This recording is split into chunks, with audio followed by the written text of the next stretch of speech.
Yes, welcome. Here we go. We are now recording. Good. So here we go. We're working up and working with autoimmune cases. This is part of the DAFC series that webinar series that I've been doing. Congratulations if you've been following through this. Just the fact that you're doing this, you're like in the top, 3% of, of your profession when you do things that are going to further your self outside of your work. So congratulations on this. Let me get my thing here going. All right, so jump right into it. This is an autoimmune, and I have to tell you, this is going to be chock full of a tremendous amount of information. And this is going to be one of those things, even if you're watching a recording or you're watching live right now, and God bless you for doing that. We've got a load of people on. That's great. It gives me a lot of encouragement for doing this. That's wonderful. So, but anyway, this is going to be one that you'll probably want to go back through because I have a lot of information in here. There's really not much fluff. So I want to get right to it. And I tried to pack a 12-hour seminar into an hour and just give you all the nuggets that will help you navigate through. So first thing, what does an autoimmune case look like? So symptoms can be vague, but can present with these generalized symptoms. Sometimes people have extreme fatigue, muscle and joint pain, muscle weakness, sleeplessness. They don't have to, but certainly these are very generalized symptoms. You don't have to have. You might have these and not have an autoimmune. So also be aware that autoimmune conditions can present with very specific presentations based on what it is. Give you an example. You have psoriasis, you're going to see something in the skin. You might see some arthritis as well in some of those cases.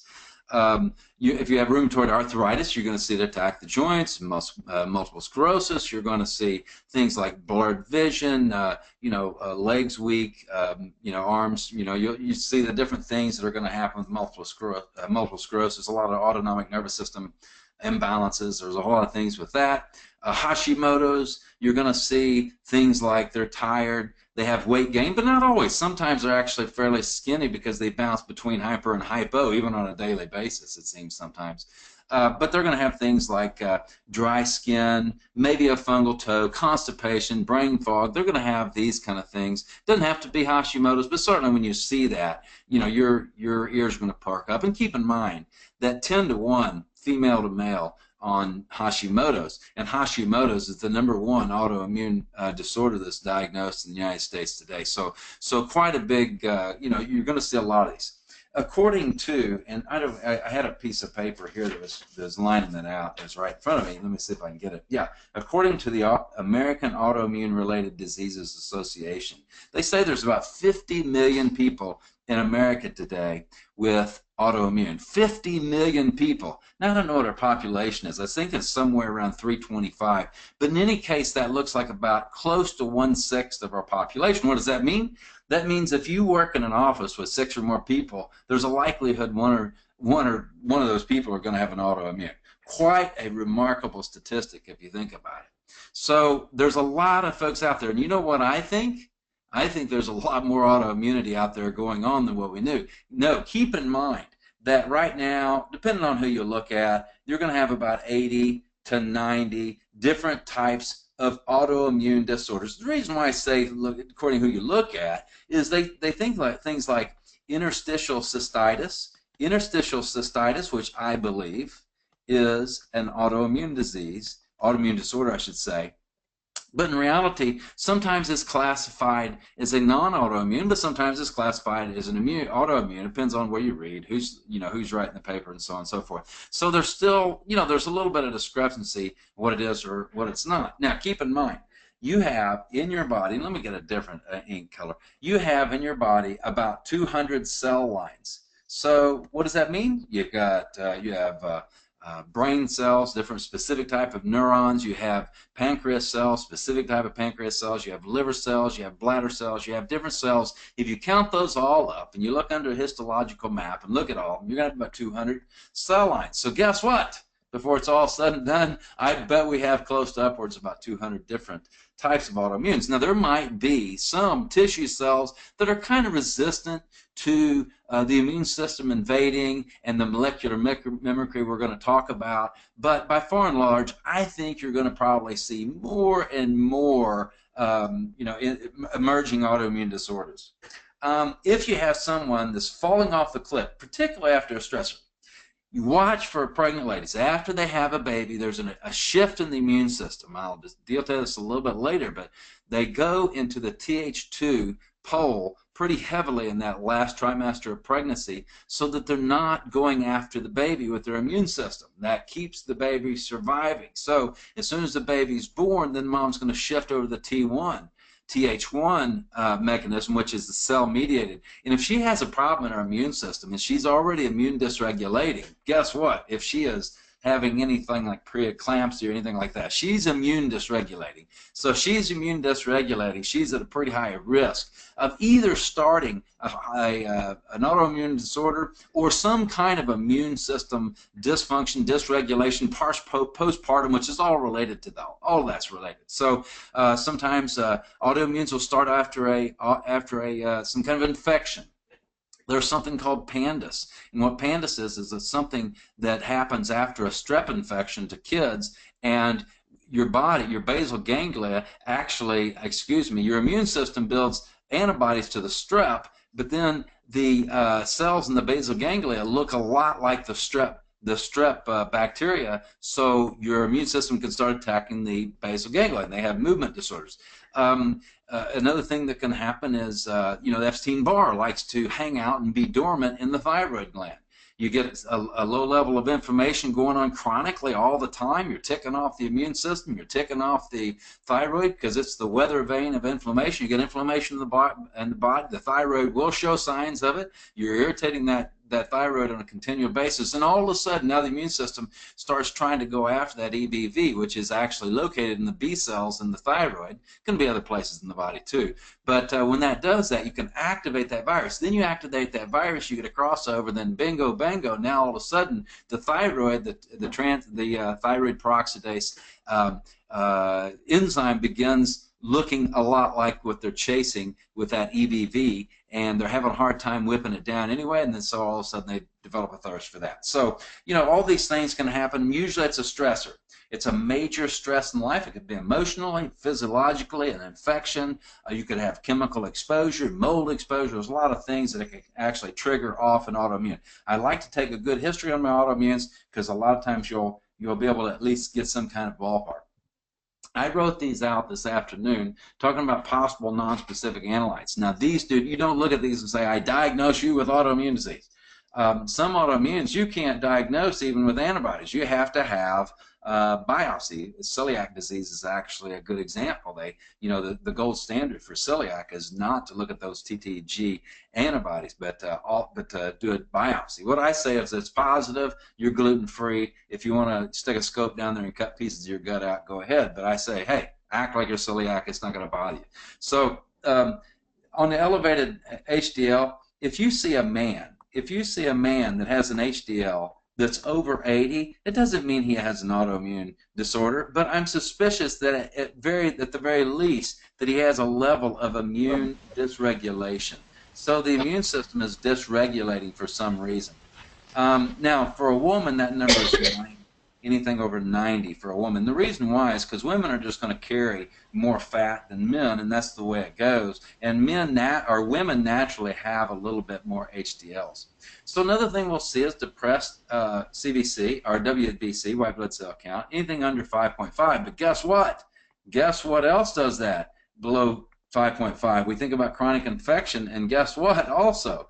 You'll find that I'm a big proponent of, if you have an autoimmune disorder, no matter what it is, look for infection. Will it always be there? No, because there's never, and there's always, and always, and nevers. There's never always, and you can never say that. But what I would say is predominantly in the cases I've had most successes with is when I found the infection, eradicated the infection, and let the good times roll. Elevated globulin, of course, that's where you get your immunoglobulins. And so if you have elevated antibodies going on, you're going to see that. That can be a sign.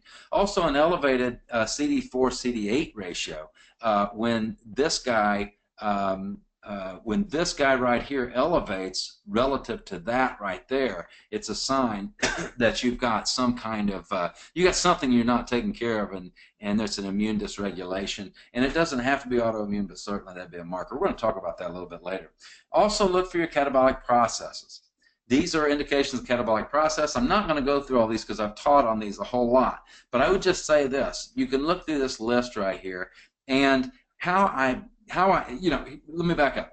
If I have somebody who has catabolic markers and I have a few of these, I'm still not diagnosing autoimmune disease. I'm looking at the history, the physical, what else fits. Do I need to run antibodies? Do I need to look into it? What's the situation? These are just indicators. These are not diagnostics, okay? I just want to make sure that's straight.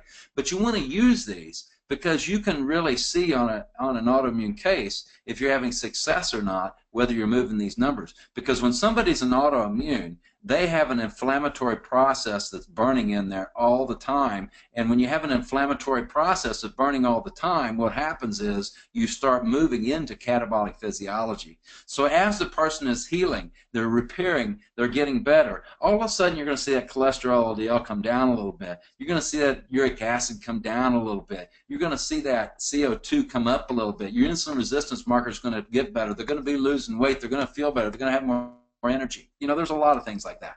Okay, what are some of the most common autoimmune diseases? Of course, we have rheumatoid arthritis, lupus, celiac, pernicious anemia, vitiligo, scleroderma, and I put the definitions in there if you want, or not the definitions, but some of the characteristics if you wanted to see it. Psoriasis, inflammatory bowel diseases, Hashimoto's, Addison's, Graves, reactive arthritis, Sjogren's, and type 1 diabetes. These are just common ones. There's like I said, there's between 80 to 90 of them, and I don't know what I have here, maybe 15 or so that I've had listed out here. So, and just give you an example.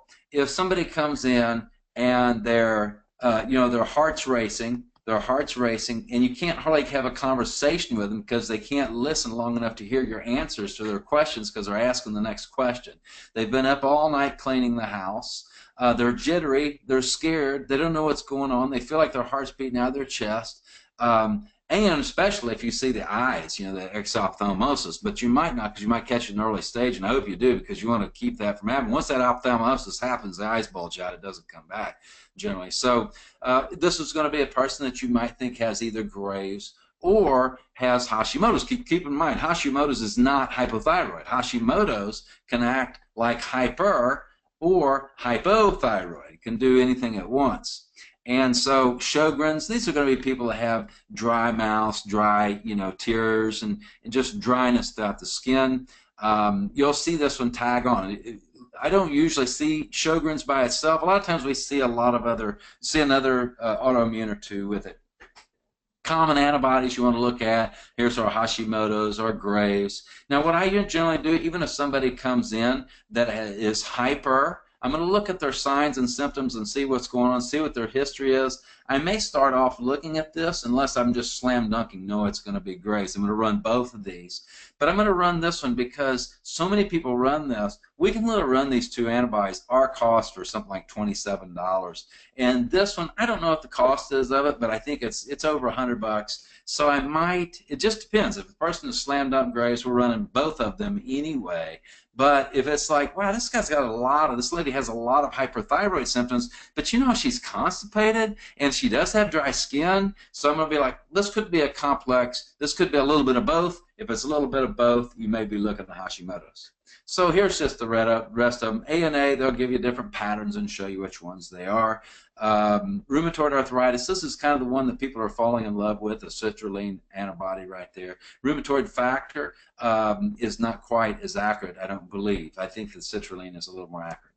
Okay, so here's also a ramped up test from Cyrex that we've run.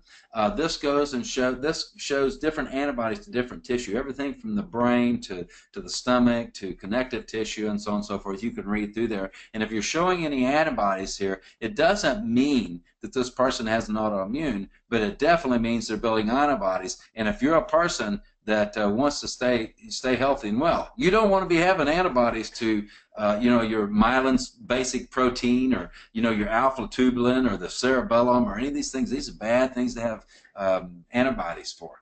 I've used that before. You see that on somebody and you tell them you stay away from your food sensitivities because you don't want to ramp up those antibodies anymore. So okay, so let's get on. That was talking about working up. Now I want to talk about working on. And when we talk about working on, we have to have 3 considerations, and I draw this out for people. I'll draw them out, this thing right here. I say, in order to have an autoimmune, there's 3 things that have to take place. You have to have the genetics in it for it. In other words, we usually see that there's a family member or 2 that has it, that has the autoimmune dysregulation. And you may be amazed how many younger females will have an autoimmune, and you start asking questions, and the mom was never diagnosed with an autoimmune, but boy, it sure sounds like she might have had one, you know, so you didn't have the chance to diagnose or look at it and work it up. And then we have our environmentals. What are these? These are triggers. What are triggers? Things like infections, things like food sensitivities, things like mold, chemicals, heavy metals, you know, these kind of things. I would say out of all of these, though, your food sensitivity and infections are going to be the top vote getters. They're the horses. These guys are more the zebras. Of course, if somebody comes in, say they've been living in black mold for the last 6 months, and after starting 6 months ago, they started having all kinds of joint pain. Well, it might be the black mold. So you want to use history as your guide on that one as well. And on this one, I like to call this one foundations. Some people just term it as leaky gut. Everybody has to have a leaky gut. But foundational issues and leaky gut kind of go together here. But so if somebody has leaky gut, it's going to cause immune dysregulation. Then they have a trigger. Then they have the genetics, and hello, right in the middle is autoimmune. So that's pretty much what we have. We have leaky gut, environmental triggers, genetic, and bingo. There we have the autoimmune in the middle. So here's what I tell people. Once we start, and this is patient management, I say, okay, Mrs. Jones, we recognize that you have psoriasis, or we recognize you have Hashimoto's, we recognize you have MS, we recognize you have rheumatoid arthritis, or it's a man has arthritis, or whatever it is. This is what I'm going to do. I'm going to draw it out on a piece of paper. I'm going to say, Mrs. Jones, we have 3 things that we need to accomplish, and I'll write it out. I'll say, number 1, we need to identify the triggers. And right here, what we mean by this, and we're going to be elaborating this in just a minute, but this is what we're talking about, the infections and food sensitivities. We're going to calm the immune system, and we're going to support the foundations. And that's what the rest of this presentation is really about. And by the way, at the 30-minute mark, which is about 15 minutes from now, I'm going to ask questions. If people ask for questions, if anybody has questions, we're going to try to entertain them at that time. Okay, so talking about the idea and the triggers, we want to talk a little bit about where this starts. Molecular mimicry has a lot of support in the literature, and one of the things that it shows is like this. Here is let's call this some kind of bacteria, or you can call it a virus, or whatever you want to call it. Your body comes over here and says, I don't like this guy. It looks like bacteria. I don't like this guy, so it builds antibodies, puts antibodies on it. Then when you build antibodies, what are antibodies? Antibodies are markers. Antibodies are markers. So what they're going to do is they're marking this guy and says X marks the spot, then your white blood cells come by, attack that guy, kill him, he's out of the picture. That's pretty much how that works. Now, but what happens is you're fighting an infection chronically and you can't get rid of that infection, your immune system does not have enough strength to overcome that infection properly for whatever reason. Maybe your foundations are off, maybe you have a leaky gut. Whatever the case may be, you're not fighting the infection properly. What happens is these antibodies can begin to cross over, and you may have amino acid sequences in here that look very similar to the amino acid sequences here, and then all of a sudden these antibodies say, guess what? I think I like that too. And it's called molecular mimicry. Now all of a sudden, when you rev up your antibodies, they start attacking whatever that specific tissue is. If it's a thyroid peroxidase antibodies, we call that Hashimoto's. If it's in the cartilage, we call that rheumatoid arthritis. If it's in the myelin sheath, we call that MS. If it's attacking the acetylene, oh my goodness, it's just escaped me. I'll have to go another place with that. Oh my goodness. Oh, it's in a file I missed it. We'll just put let's just put it this way. Wherever it's going to attack, whatever that antibody is going to attack, whatever tissue, acetylcholine receptor, you'll have myasthenia gravis. That was where the file was. But anyway, you're going to start the autoimmune accordingly. Now, once the immune system, it's almost like a shark in blood. Once the immune system crosses over and now starts doing this, it starts doing this more to other tissue. So that's the reason why when somebody has Hashimoto's, about 20% of these people are also going to have pernicious anemia as well. So guess what? We might check this person for pernicious anemia that has Hashimoto's, especially if their MCV, which shows your red blood cell size, is really large, which can be an indication of B12 deficiency. So you're going to look at that. You're going to look for those things. Thyroid. When people have Hashimoto's, it is very common, and I would say very common is a hard word to say, but let me just say common.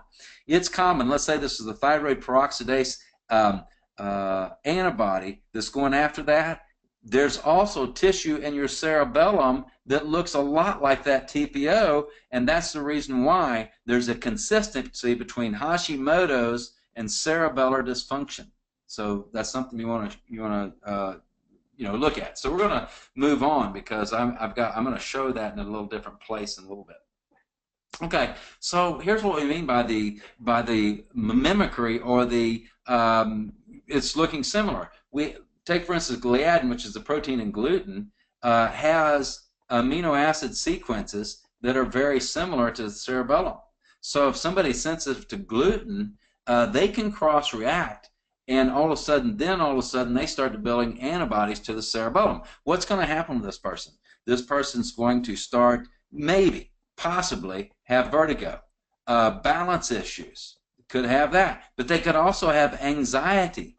They could start having panic attacks. Why is that? Because when the cerebellum goes down, your cerebellum tells you where you're at in space and time. It takes inputs from your eyes, inputs from your ears, inputs from proprioception from your body, from your feet, to tell you where you are in space and time. And it's always shooting blood or shunting blood through the sympathetic nervous system to whatever part of the body needs the blood right now to move muscles in order to keep you in good balance. That's what happens. When the cerebellum starts fouling up, what happens is it begins to do this inefficiently. And all of a sudden we can start ramping up what's going on in the base of the brain, and all of a sudden we start having panic attacks as a result. We start having anxiety as a result. We start having nauseated. We get nauseated when we get in crowds. You can tell people have cerebellar problems. These are people who are getting a crowd, and then when they get in a crowd they just get all panicky. The reason why is because it's all the stimulation of the eyes moving and all these other things. It's too much for the cerebellum to handle. So you want to look at these things. I examine people's cerebellum almost every visit. No, I'm sorry, every new patient. And what we'll find is when we have Hashimoto's particularly, I want to look at this. I look at very basic things. I'm going to do a Romberg's test on them, see how their balance is. I'm going to have them have the dysdiacokinesia, where they slap their hands back and forth. I'm going to have them test finger to nose, tip of the finger, the tip of the nose, very slowly. And if they have an end-point tremor, even slight, then that's a cerebellar, problem. And so I'm just going to evaluate it that way, and very simple to do. This one right here, myelin basic protein. Here's a streptococcus right here. You see how this is what we were talking about pandas a while ago. Here's our streptococcus. This is the amino acid sequence. It looks very much like that myelin basic protein. That's what it's attacking. So then all of a sudden, a child has a strep infection. 2 weeks later, all of a sudden they have this crazy movement disorder. That can be an autoimmune. Unfortunately, it's pretty rare, but definitely it does happen. It's getting more common, actually.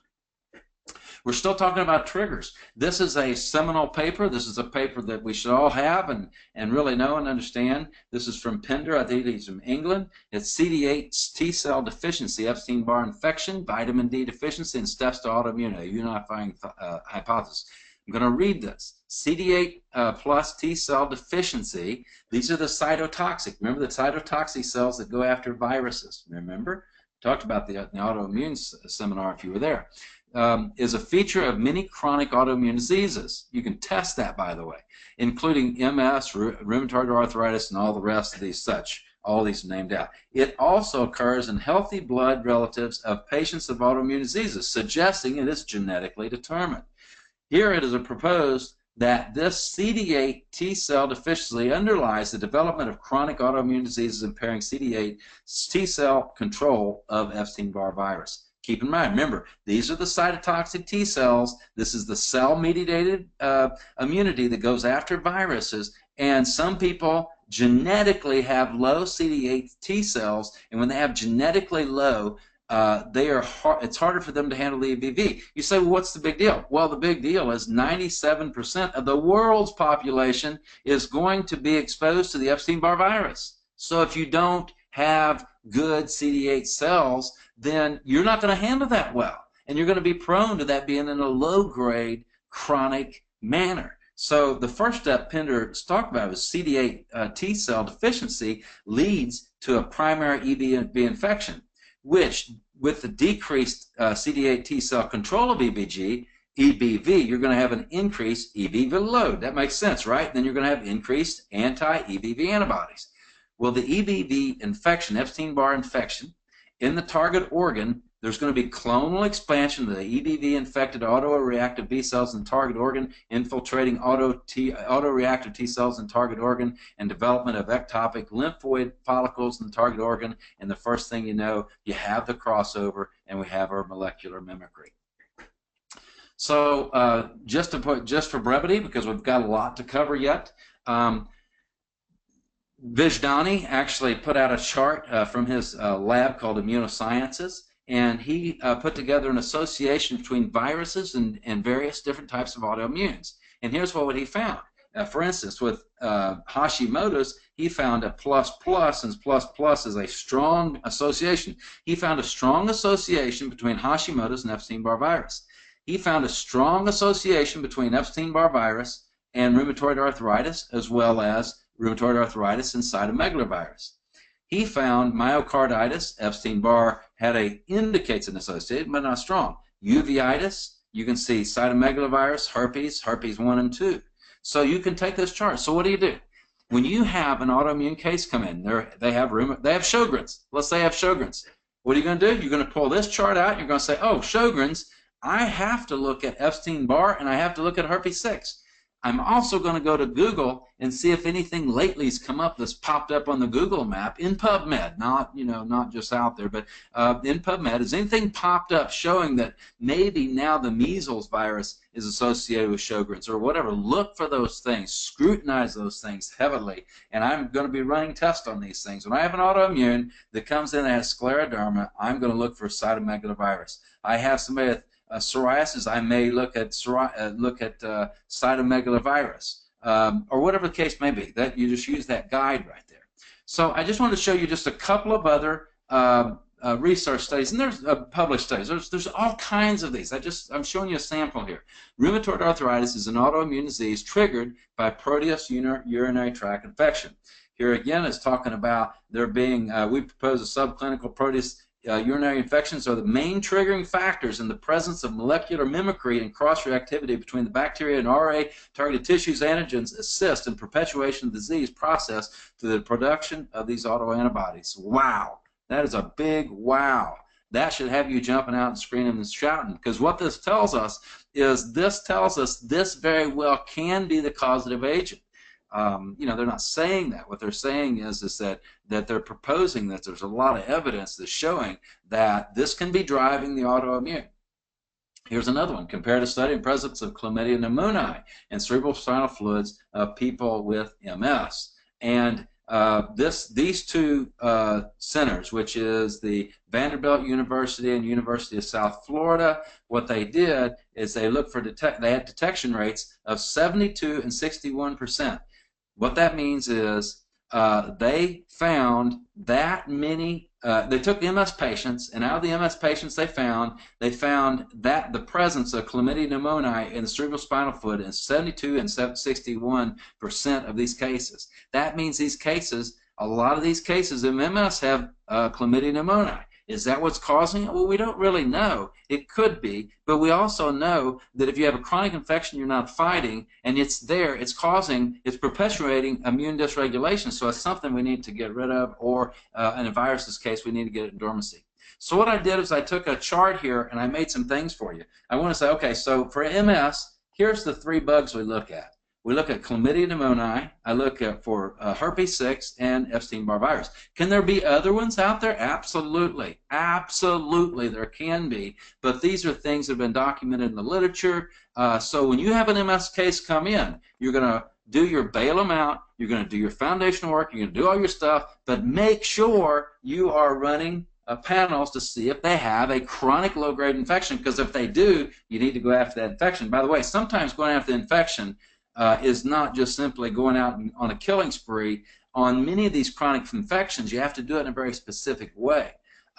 First, you have to fix foundations. I shouldn't say fix. I should say stabilize foundations. And then you're going to do things like, I use a lot of biocidin because it helps break down biofilms. And all chronic infections have biofilms. So I like to use biocidin. The way I use it is I'll use the regular biocidin for 1 round. And then I'll go to the LSF biocidin for 1 or 2 rounds. Each of those rounds are a month.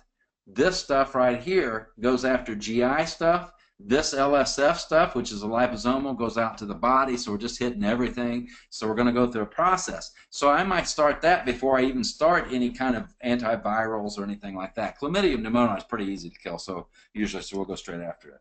Okay, so we're at 7:30 right now. Dr. Mike, are you on?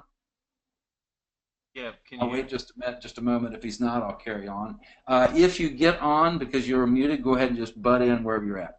Okay, so Hashimoto's, I put these out here. Hashimoto's, here's some common infections: Epstein-Barr, cytomegalovirus, Yersinia. You need to look for this one in the blood, not in the GI stool. I've had a case where I got really lucky and it showed up in the stool, but you're going to see it more prevalent in the blood.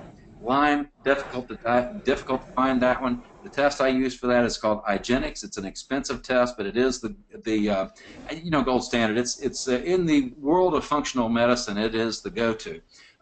H. pylori, you can do that through a breath test or a stool. And you just look through here and you can see the different viruses that I have put up there. Okay, so molecular mimicry.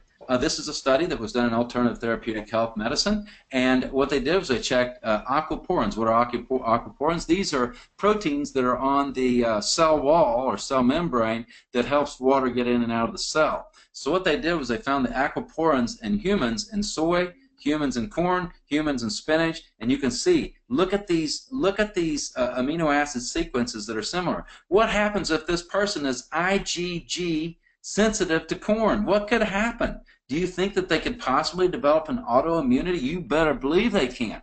If they already have an autoimmune, can it stir up an autoimmune and upregulate the immune system? Absolutely. Is it essential on every case that you have a food sensitivity? On every case that you have an autoimmune disorder, is it essential you get food sensitivity? Absolutely. You need to get that. Don't try to guess through it.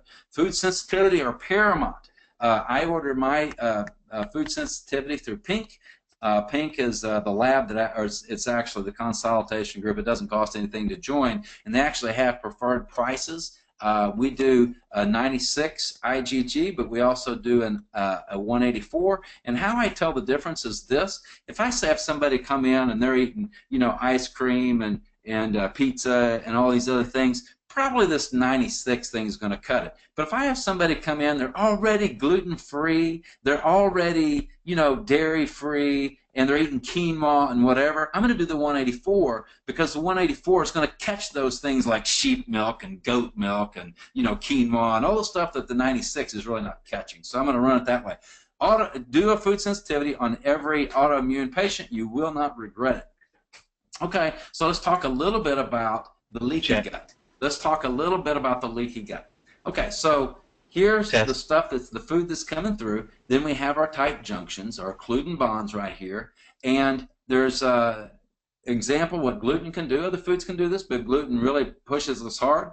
Gluten triggers the release of protein zonulin, which controls gut permeability. It upregulates that zonulin. When you upregulate it, it tears down or breaks down that occludin bond. And then the intestinal lining cells are pried apart. And then what happens is undigested food, proteins, enter the bloodstream. When that happens, it causes an inflammatory response because food's not supposed to be there. So the immune system cells react by releasing cytokines, which can trigger inflammation and disruption throughout the body. So here's another simplified drawing of it. We have food particles coming through, which cause an inflammatory response to the intruders. It spreads throughout the body. It goes to the lymph vessels, it goes to the blood vessels.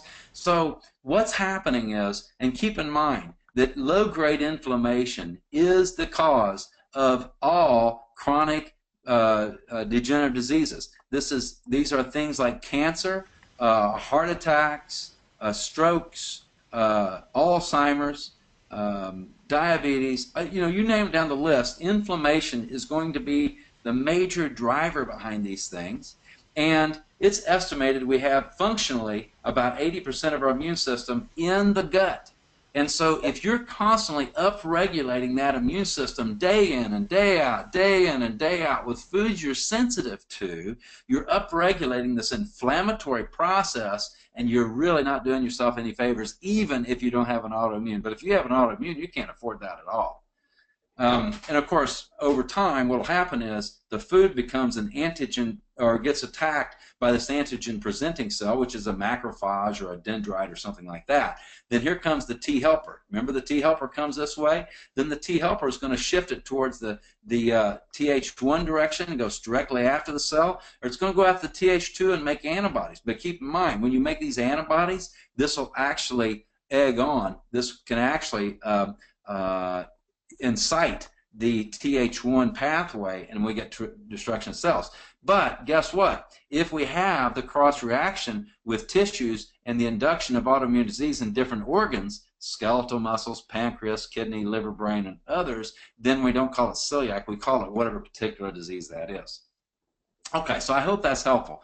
We've talked about triggers, and we talked about leaky gut. Now, what I'm going to talk, and I'm going to talk more about leaky gut in just a moment. I talked about food sensitivities, I should say. I'm going to talk about calming the immune system. I'm not going to talk much about this. And the reason why is because I don't use this strategy very often. I see a lot of autoimmune cases, and I don't use a lot of these strategies. And let me explain why. We have a Th1, Th2 balance. As I said, pregnant ladies in the last two trimesters really go to that Th2 pole. Once the baby is born, then they go to the Th1 side, and they have immune dysregulation. They get stuck over here, and then we have problems. So we have T helper cells. Let's draw this up here. So we have whatever it is. We have a bug. We have a gluten, whatever it is, whatever the particle is we don't like. We have an antigen-presenting cell, which is most likely a macrophage. It's going to be a dendritic cell, something like that. And this is going to communicate with the THO. The THO is going to look at that and say, wow, that looks like a virus. Let's go down the Th1 pathway. Or that looks like cancer. Let's go down the Th1 pathway. Oh, that looks like something float around in the extracellular fluid. Let's go around that way. Well, when that happens, the fight is done. It's over. And then you've got the Treg, once it's over, comes over and says, okay, I blocked that shot, you're done. Or let's say it was a virus. Okay, we've got that under control, I blocked that shot. And then this guy suppresses it, the T suppressor. It suppresses that action. That's what's supposed to happen normally. So there's even a state that once you're Th1, the Th2, let's say you're going down this Th1 pathway, your Th1 is actually, cytokines are going to come out and actually block the Th2 from going. Right here we depict the Th2 going this way, and it's blocking Th1. So you're either doing Th1 or Th2. You're in a balance there. By the way, when you're not fighting anything, you're not doing anything. But when a bacteria comes in, a virus, cancer cells are building up, or whatever the case may be, then you're doing that. Well, here's where the problem can arise. Is there's something up here, right here, called, we have NF-kappa B, we have TNF-alpha, we have IL-6, and we have IL-1, okay? These guys are inflammatory proteins. These are inflammatory bad guys. These are inflammatory cytokines. This guy talks to the DNA. These are very pro-inflammatory. You need these in acute circumstances to get yourself over something. But what happens when somebody has a chronic virus they're not getting rid of? They have a chronic mold exposure. They're having a chronic gluten sensitivity. They're having a chronic exposure. These guys are revving up all the time. And what happens? These guys sit right here and they rev up the THO, which is what this guy is. This is a T helper. It revs up the T helper, and let's say it's going down that Th1 pathway. It just keeps driving and driving and driving, and you keep this guy going up, revved up hard enough, then he even goes out here to the Th17, which causes direct cell destruction. You know, it breaks up the cartilage for rheumatoid arthritis, starts taking away the myelin plaquing, the parts of the myelin or the multiple sclerosis, or whatever the case may be, right? So, but you have this guy, the Treg is sitting over here. He's supposed to, if something gets out of line, he's supposed to come over here and stop it. So if this Th17 is going too far, it stops it. If that's going too far, it stops it, and so on and so forth. That's in the perfect world. So to calm these things down, and I'm just going to, like I said, I'm going to do this very briefly, but the NF-kappa B, the TNF-alpha, the IL-6, and the IL-1, turmeric, curcumin, resveratrol, and even vitamin D, and fish oil to some degree. All of those have a calming effect on this inflammatory process. So if I've got somebody that's on a major fire, I've got to get this under control right now. I am going to, possibly use some turmeric. I'll possibly use some turmeric. I'll possibly use curcumin. I'll possibly use resveratrol. If they have low or marginal vitamin D, I'll use vitamin D. I may use some fish oil. And this is all for calming down that whole NF-kappa B, TNF-alpha, IL-1, IL-6 response. Now, this guy right here, what revs this guy up, the Treg, which is the parent in the room, what revs up the Tregs is what I really go for most, and that is this. I use something called nitric balance, and that is from Apex. I use something called nitric balance, and I dose it pretty heavy. I'll start off with maybe a tablespoon. If they're I'm talking about acute phase right now, somebody's Graves' disease, their heart's pounding on their chest, you can't talk to them because they're talking so fast, they can't hear what you're saying. This person's going to take 1 tablespoon of nitric balance every 2 hours until they calm down, until the immune system calms down. I'm going to put with this glutathione, some kind of glutathione upregulator. I actually like Stephanie Reese from Research Nutritionals has a product that's a liposomal glutathione. It's a great product. I love it because it tastes good. My kids will even eat it, so which is amazing because they're very picky. But anyway, so my main 2 guys is I'm going to use an upregulator glutathione and nitric balance. I'm going to use the glutathione from Research Nutritionals, and I use the nitric balance from Apex, and I dose the heck out of it. And if I dose it heavy for the first 2 hours and then they get worse, well, stop. But I've never seen that happen. You do that, and within a day or 2, we'll generally see those symptoms calm down. So taming the beast. We've got to, you have to keep them away from inflammatory foods. You don't have your, let's say they come in as a new patient, you don't have their food sensitivities back. They have to be off the big 5. Gluten, dairy, eggs, soy, and corn. And by the way, this is 1, 2, 3, 4, and 5. So I'm going to have them off of these because these are known inflammatory foods. I'm going to take them off them right now, and then what we're going to do is we're going to give them glutathione and the nitric balance. That's what I'm going to do. Now, if you want to go further on this, you can use that. I have used in the past something called Kappa Rest from Biotics that has a nice curcumin in it, and it has a nice effect on calming down that NF-kappa B. I've used that before as well. So if I use that, I would use NF-kappa B. I would dose that. At 4 at a time, and I would, along with my lipoglutathione and along with my nitric balance. Okay, I need to cook here because I'm getting a little behind. 4 R's to gut repair. First, you got to remove the foods and the factors that damage the gut. What's going to damage the gut? I'm going to show you in a slide coming up. We're going to replace with healing food digestive aids. This is where we use things like HCl. We use things like digestive enzymes. I might use this. I love this product for my leaky gut people. Butyr-CalMag. What it is butyric acid is a short-chain fatty acid, and it's what your enterocytes use for fuel. So I will dose this at 4 after every meal. 4 after every meal from Biotics. That's the one from Biotics. You'll love that. It's a great product. Or use whatever else. You can use vitamin A for healing in the gut, and that's a good one as well. Repair. Repair is things like a glutamine, your L-glutamines, your licorice, your aloe vera, and you can put vitamin A in that one too. And rebalance, that's probiotics. So I just want to list, I'm going to put this list here. I'm running down on time. I've got things I must get through, and you can read this list. These are all the things that can damage inside lining, and guess what? There's more than that, but you need to look through these and make sure they're not continually insulting. Go through your history, sit down with them, and go through this list. Nutritional support. Prebiotics, do not put prebiotics in there until you've got the gut prepared, because all it'll do is feed the bad bacteria can. And here's basically the food that heals right here, colostrum, all that. These are the digestive aids right here, licorice root that heals it, and so on and so forth, the food sensitivities. Okay, so then the big one that I'm all about, and we've done all of our webinars based on this, is bail them out. Here's the deal. When I have autoimmune cases, if I have an autoimmune case, I must, and let me say, I must address these. I must. Now here's the thing. I'm going to give you 5 of these that you have to pay attention to. You have to. If you don't, you're not going to have success in a consistent basis with autoimmunes. You have to do that one, you have to do that one, you have to do that one, and that one. Those are the main 5. You need to make sure you're regulating blood sugar properly. They're not anemic. Make sure they're not anemic. If they are, you need to you've got to deal with that. Whether it's B12, whether it's folate, maybe it's thyroid, maybe it's low iron. If it's chronic inflammation, there's not a lot you can do about that, but just continue working on the inflammation.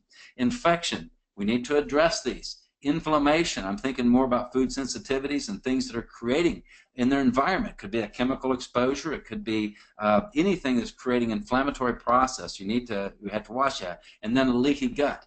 I always start people, I most generally start people out on blood sugar boot camp. That's what we do, that 14-day detox, paleo detox from Designs for Health. We use that. It's called 14-day paleo detox. That's what they call it. I call it blood sugar boot camp. I do that on almost all of my autoimmunes. So I'm gonna be using that, and that's gonna help me address. That's gonna help me a long ways down that 4R program. So I'm gonna explain that more if I have time by the end of this presentation. Okay, so that was that, and let me talk about this. Okay, so here's the case study, and by the way, Dr. Anderson, are there any questions? I'm going to ask again to see if he's on the line. I don't know if he's on the line. If you just give me a moment, I will look on here. Dr. Anderson, if you are on the line, you can send me a text and let me know, because I can't really search through there. Okay, very good. So case study, 24-year-old female with psoriasis. And she had a growing rash on the body parts and her hair. I've been to 7 doctors in the last year trying to figure this out. I sorted them out below by their field of practice. So she's been to 3 dermatologists and 2 allergists. She went to an OBGYN, and she went to a family care doctor. So this is somebody that's really trying to figure this thing out. And that's what she looked like. And she gave me permission to show you this picture, so I thank her for that. So, so then this is what she wrote out. She had a rash on her face, shoulder, inside the elbow, behind one ear, inside the thigh, and on the chest. I only showed you the picture of the face because that was kind of enough. So this is a metabolic assessment form. You need to have every patient fill out this metabolic assessment form. It gives you tremendous information on what's going on with them. If you look at this right here, feeling that bowels don't completely empty, lower abdominal relief by passing gas. Let's see here. Okay, all right. And constipation, hard stools, so she has that. And she also has reddened skin. We already know about that. She has craves sweets, frequent urination. These are our blood sugar ones right here, so she's not really saying a lot about that, but I'm always suspicious, so we're going to check that out. Difficult bowel movements, we see that. You know, she says it again, infrequent bowel movements. That's the thyroid section there. And look at this. 3 worst foods that she has during the average work week: fries, burger, ice cream. Now, you love to see that, because when you see that, you're like, okay. Now, you're not going to tell that person, but you're thinking, this is going to be good, because I'm going to get them off the ice cream and the burgers and the fries, and that right there is going to help them feel better. I don't know if it's going to resolve the problem, but it's going to help them feel better. I like this. How many times do you eat fish out? Rarely. She doesn't have a lot of fat, right? when we need fat. Here's what my nurse wrote down. I have a nurse that sits in with me, and I ask questions, and she writes. So she wrote a lot of things, but look at this. Have been to Haiti 5 times. So you really want to consider Parasite. Now, I didn't run a stool on her because nothing indicated that, but certainly she has constipation, she has issues with the bowels. Who knows? She's had a UTI, chronic UTI, since her wedding. She's been on birth control pill, trying to control things, and not to prevent babies, but just trying to control, issues that she was having. So she went on diflucan for the yeast. So, she's just had a lot of issues there. Did an exam. This is just my scratch pad. We've shown that tongue deviation there. Left pupil dilated more than the right. That's an indication of an autonomic nervous system imbalance many times. Insulin resistance. She showed some signs of that. Enlarged thyroid. We took the temperature in her fingers and her hands. We take the finger versus the hand, and you can see her hands are colder than the fingers. What does that mean? That means that she's way sympathetic dominant. She's not getting any blood flow to the digits. See, when you're sympathetic dominant, you're going to have cold hands, cold feet, because you don't get circulation there because the blood shunted away from your digestive system, hello constipation, and it's also shifted away from your digits. Because if you think about it, if you're getting chased by a tiger in the woods, you don't need to sit down and write a note. And I go, I guess unless it's your will. But you don't need to sit there and write a note. You need to use your big muscles to run, right? So you don't need any blood in your gut because you're not going to be digesting food, and you're not going to need any blood in your feet or your hands. You need it in your big muscles. And so, but when somebody's chronically inflamed, that sympathetic nervous system can drive like that, and we can see that. I love this. It's a neat little thermometer thing that we have that you can use to check that. She had decreased bowel signs. Cherry angioma, that's that little cherry things that show up around the liver. That generally means that for a woman that she's not converting her estrogens well. And we had the Rombergs, left finger to finger, right hesitation, eye towards drag. I'll have to ask my nurse what that means. So finger to nose, eyes closed. She had a problem there. A little bit of cerebellum issue going on there. She fell to the left on the heel to toe, so some cerebellar issues going on. Okay, here's the blood. Here's the cholesterol. The cholesterol is low. We're at 134. I want that cholesterol to be at least 160. Remember, she ate very little fat. Very little fat. She didn't eat very much fat. Triglycerides are 57, and guess what? That's not enough. If you're going to have healthy skin, guess what you have to have? You got to have healthy fat. Now keep in mind, this is not a skin problem. It's an immune system problem. It's at the same time, you need healthy fat. That triglycerides need to be at least 75. So she's really not producing. She doesn't have enough fat in the system, right? This was a non-fasting because she's driving about 5 hours away, so 4 or 5 hours away. So it doesn't mean anything. BUN is low. It is at 10. So what does that mean? Keep in mind that protein's being broken down all the time. Remember, protein's the money of the body, and the liver's the banker. So the protein's going to break down. It's going to break down into nitrogen, which goes to ammonia. And that ammonia is toxic, and that ammonia goes to the liver, and you make BUN out of it because it's a safer form of nitrogen. Your BUN should be 13 to 18. When it's at 10, that means your liver is not processing it properly, and that either means you have low protein or you have a congested liver.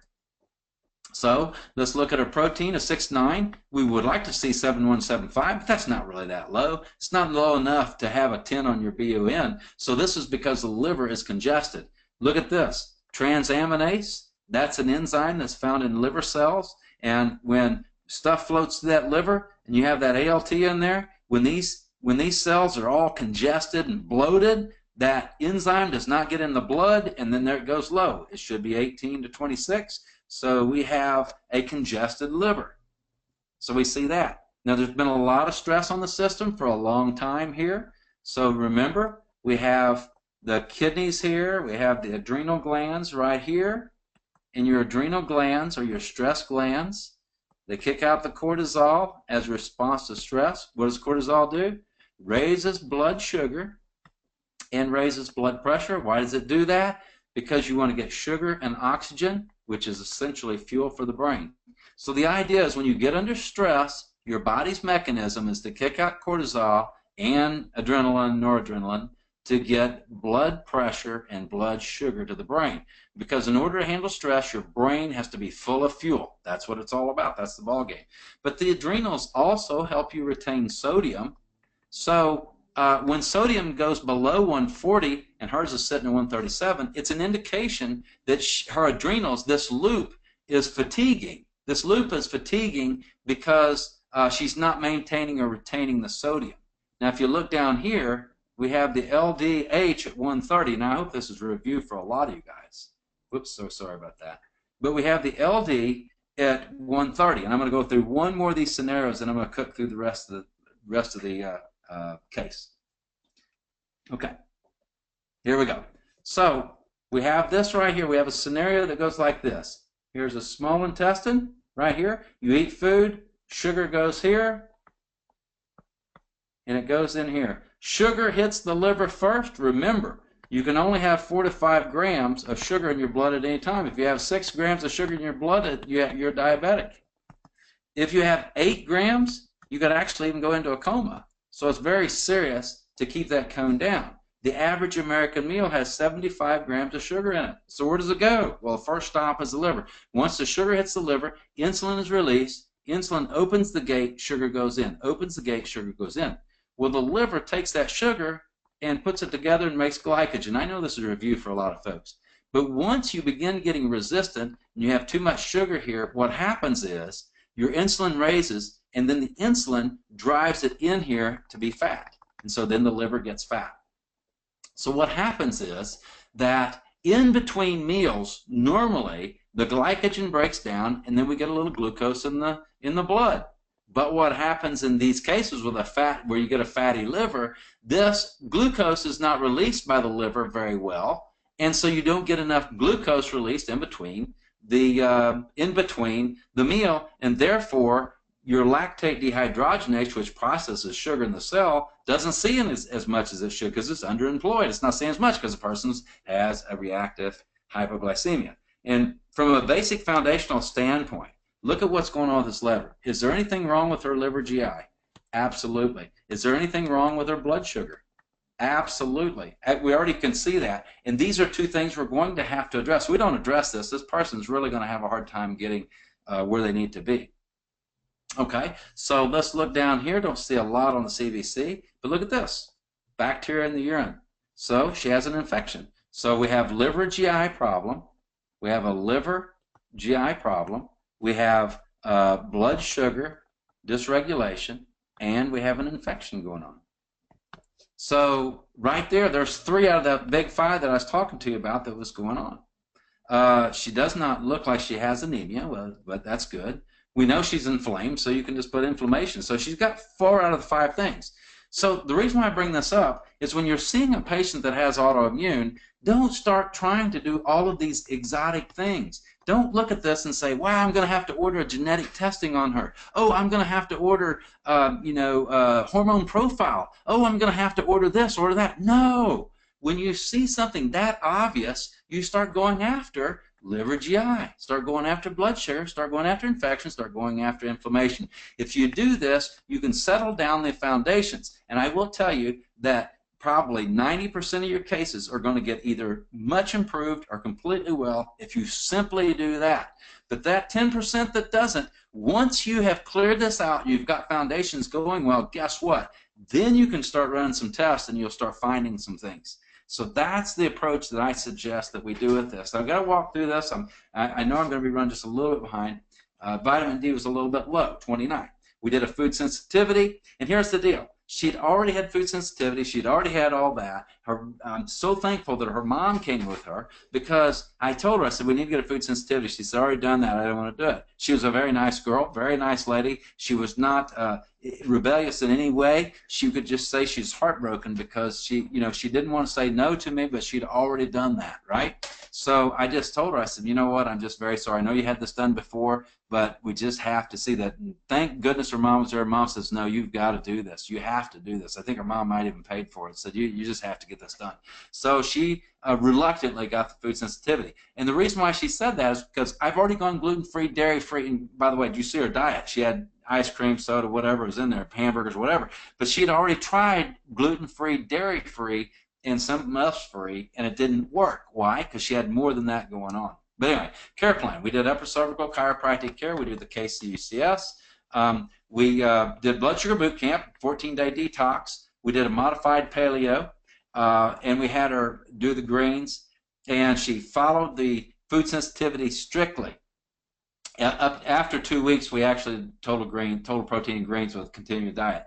We used D-mannose and uva ursa for the bladder infection, and then rechecked the urinalysis. We came back a couple of months later, and look at this. White blood cells, anytime it's over 8, we think about an infection, and her neutrophils are anything over 60, we're suspicious. We've got a bacteria going on, and look at this. Loaded with bacteria, back in that urine again. So she's got a chronic one there, so it didn't go away that easily. So this time we used ACS silver uva ursa. I dosed it pretty heavy. We stayed on the same program here. She was improving in appearance. I'll show you a picture in a moment. And then we added 4,000 units IUs of vitamin D. Not much, just a little bit. And then in November, she comes in. We did a retest. Well, her cholesterol was about the same. Her blood sugar was about the same. Liver, very similar. There's a lot of similar pictures going on. But her skin was much improved. And right here, look at this. We still had this bladder infection going on down here. Now, we've been working. Keep in mind, we're 4 to 5 hours away from her. And so every time you see a blood test is pretty much when we saw her. So she's doing better. She's happy. You know, everything's better. I am not happy at all. So I wouldn't say that's an overstatement. I was happy her skin was better, but I wasn't happy where she was. So I added probiophage. If that didn't work, I was actually going to go to some douching. I don't really like to, do douching on 23 and 24-year-olds. I just don't like to do that. So I would have done that to start with. It's just I don't want to. But anyway, probiophage is from Designs for Health, and it's a very, very, very good product. What it does, it goes in the gut and helps you get E. coli under control, if you will, in the gut flora, and that helps down there in that area. So we did that. We counseled her on eating a lot more fat. My nurse did that. And started talking to her. You got to eat a lot more fat and the good fat, the guacamole and the coconut oils and so on and so forth. We just did a urinalysis that was completely clean. And by the way, after this, that was her first picture. This is her picture when she was better. This was her picture when we actually took it in November. But this is a picture when cholesterol's still low, bladder infection is still there. Guess why? Because this right here had to do from here to here had to do pretty much solely from food sensitivities. That's my thinking. And then, let me get this off of here because I have to erase it. And then this is what she looked like when she came in the last time, which is the 1st of March. This is completely clean and just did so much better.